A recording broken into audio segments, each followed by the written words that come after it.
3 months later, we're back here with the Bassman. So this is the 6G6 that we've had on the channel. And yeah, it's just been kind of sitting off to the side while we've waited for some parts from the owner. There's been some developments you guys aren't aware of. And I'm hoping we can get this sucker wrapped up so the owner can start playing it again. And yeah, enjoying this amp. So little catch-up time here. A lot has happened to this amp, and most of you guys probably won't even remember this project. So I'll give you the long story short. The owner purchased this amp. Well, really, he traded another amp for this amp from a shop, a retail store. And this thing was an absolute basket case, head to toe, just issues everywhere. And we're talking major issues, like the whole board was jacked. The power transformer was from a Vibrolux or a Tremolux, way underpowered for a Bassman, etc., etc. It didn't work right. It was just a total mess. Last episode of the series, and I'll put the link in the description for the series if you want to go back and watch kind of the beginning or see what it looked like originally. We finally got to turn the amp and play it for the first time, and it sounded off. And it kind of went right along with what the owner said before he brought it to me. Basically, he was looking for more headroom. You know, it seemed to break up too early, and just like all these kind of descriptors that does not fit a Bassman at all, right? This is supposed to be a very powerful, loud, mostly clean amp until you really crank it. So yeah, that's kind of had me scratching my head a little bit. Behind the scenes, what you guys haven't seen between then and now is I ended up taking this amp to a local amp tech friend I met down in San Diego, because he had some stuff that I don't have as far as tools are concerned to help me troubleshoot this. And kind of one of the theories I had was, what if the output transformer is bad? You'll notice the output transformer is disconnected here. And he had a spare output transformer that would work for this amp.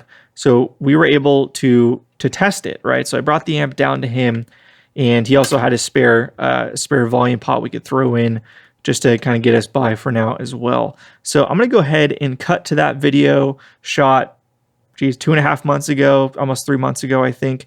So we'll cut to that, and then we'll come back and I'll kind of give you the latest. So we troubleshooted the entire amplifier, and we got to this point, which you can see we've got another output transformer, a known good. This is a 2 ohm vintage Fender output transformer here.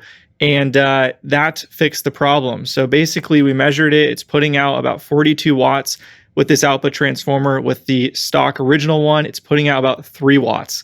So a massive, massive difference. So when you're cranking it up, when you first got it, when it was, kind of barely working, and you're trying to get some volume out of it and it was super drivey, it's because the output transformer was just unfortunately toast. So it still outputs, but very, very little as you experience. So, the sine wave here, I'll show. This is what it looks like, nice and healthy. Everything looks good. When it distorts, it distorts properly. So really kind of cut and dried is unfortunately the output transformer.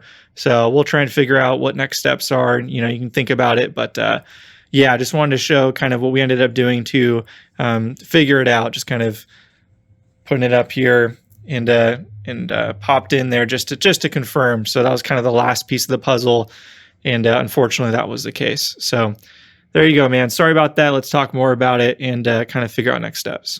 Unfortunately, our worst nightmare, so to speak, was made a reality, and this amplifier's output transformer is done. It's really, really disappointing, and kind of just, man, the cherry on top with this amp of just so many bad things with it that were just wrong. And I just, again, I feel so bad for the owner, because it sucks. He got, taken advantage of by the store. It's not his fault.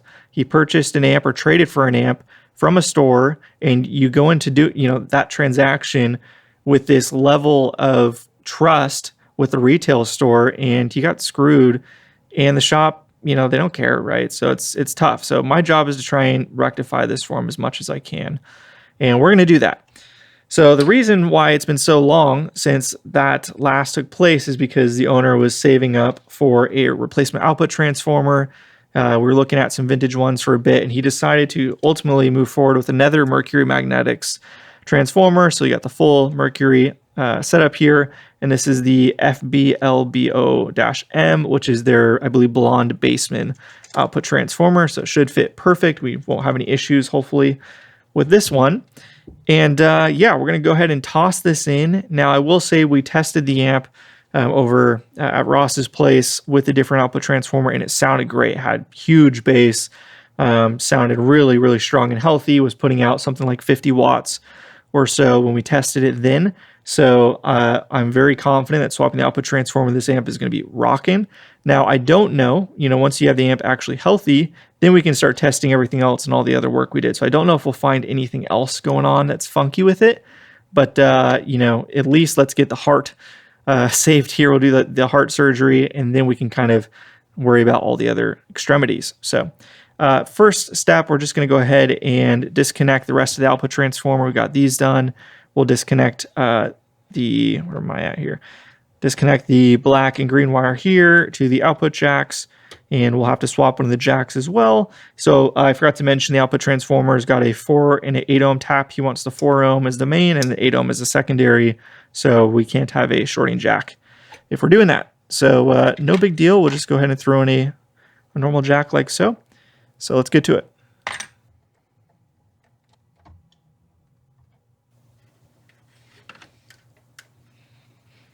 Unfortunately, I thought I had the shorter style jacks in hand. I only have one longer style non-shorting jack on hand. So for now, we can just go ahead and wire up this speaker output as the single output. We can see here that the red is the center tap for the primary. So that would be going right here, just like I said. And then the plates on the power tube sockets here, so pin 3 will be the brown and black for the primaries, and the secondaries, so the output here, looks like we got black is common, so this will be going to ground, and then green will be 4 ohm and blue 8 ohm. So the owner was wanting us to have the primary be the 4 ohm, which is what the amp would have originally had. So what we'll do is once we have the other jack, we'll make this one the 4 ohm, we'll move the negative feedback to the 4 ohm, but for now, we'll just hook up the 8 ohm for testing purposes here. It will change the negative feedback a bit, but that's okay, just for testing. I'm going to leave a little bit of slack on this because, I don't know if maybe someday the owner might want to sell this output transformer, rewind the original, find an original. I don't know what his plans are exactly, so we don't want to cut it too short just so he has a little bit more flexibility, some more options. So we'll probably just do it like this. Okay, now it is time to fire it up. We'll get it set up here in a sec. I'm going to leave the volume pot. I know this needs to be replaced, but it tested fine at Ross's place when we tested it there. So we just swapped the OT there and everything worked great. So I just want to, compare apples to apples, make sure the OT is all good to go here, and then we'll circle back to finishing up the last little bits on the amp. So let me get it set up for playing and hook it up to the aux box so you guys can hear it, and fingers crossed, everything's working great.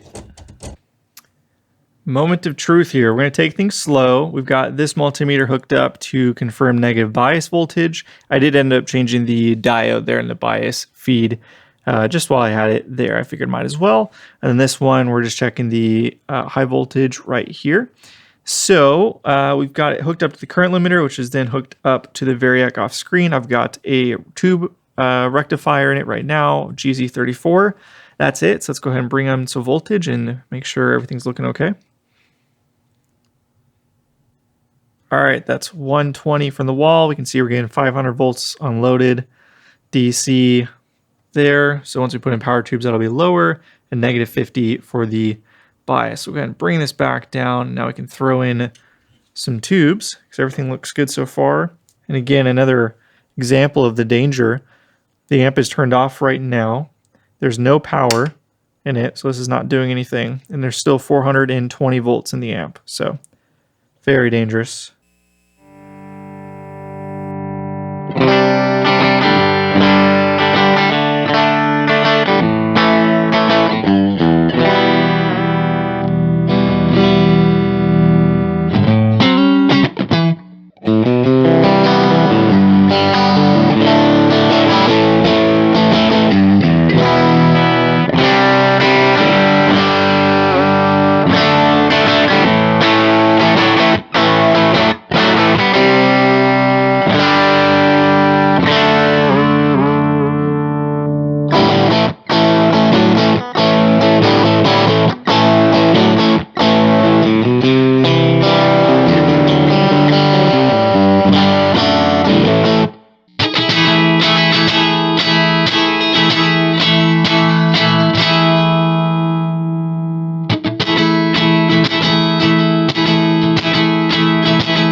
back here with the 6G6. It's been a couple days. Yeah, this bass channel is just weird, man. I don't really know what else to say about it.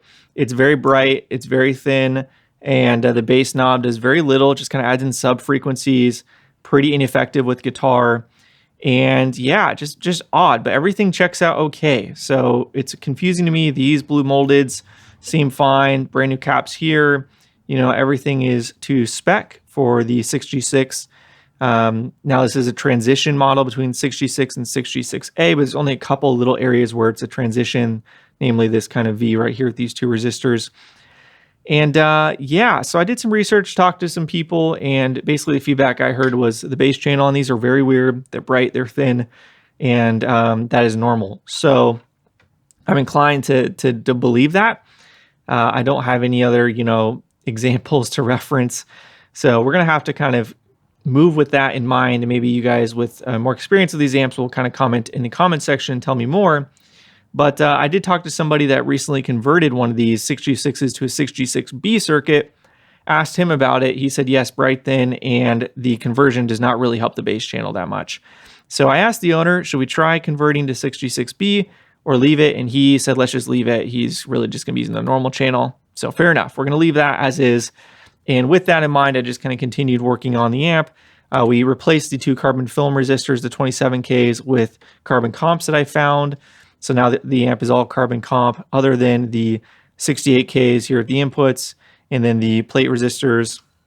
The 68Ks are just unobtainium, can't find any carbon comps. And if anybody has a stash of those, hit me up, because that'll be really helpful for, you know, restoration projects like this for people. But unfortunately, yeah, don't have any of those, so that's a bit of a bummer. But otherwise, the amp's got basically all new Allen Bradley resistors where possible, and the rest are, you know, just other carbon comps. So that's great. So we replaced those two since you guys last saw the amp. I also replaced this volume pot with an alpha. The CTS replacement in there was quite a bit longer, so the knob stuck out a good bit higher than the rest. So we replaced with the alpha, which has got a smaller length there. So this fits just fine, and kind of I can match it with the rest. I haven't done so yet, but it can get low enough to match the rest.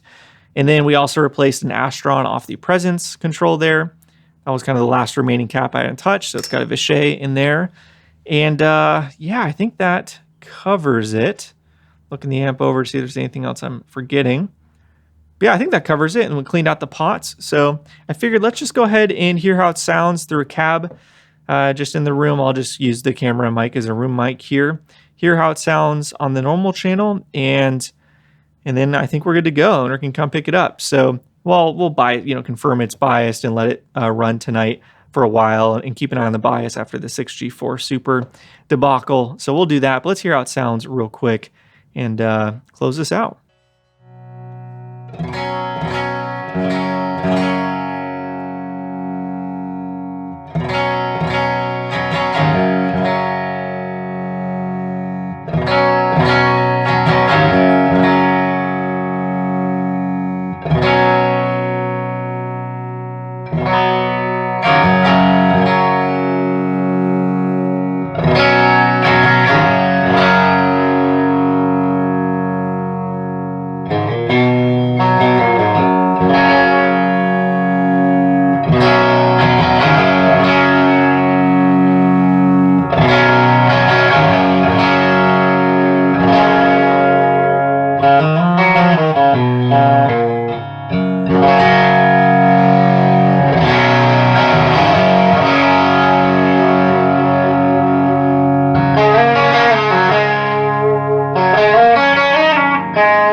Yeah, this thing sounds absolutely killer. Really, really pleased with how it's sounding in the normal channel.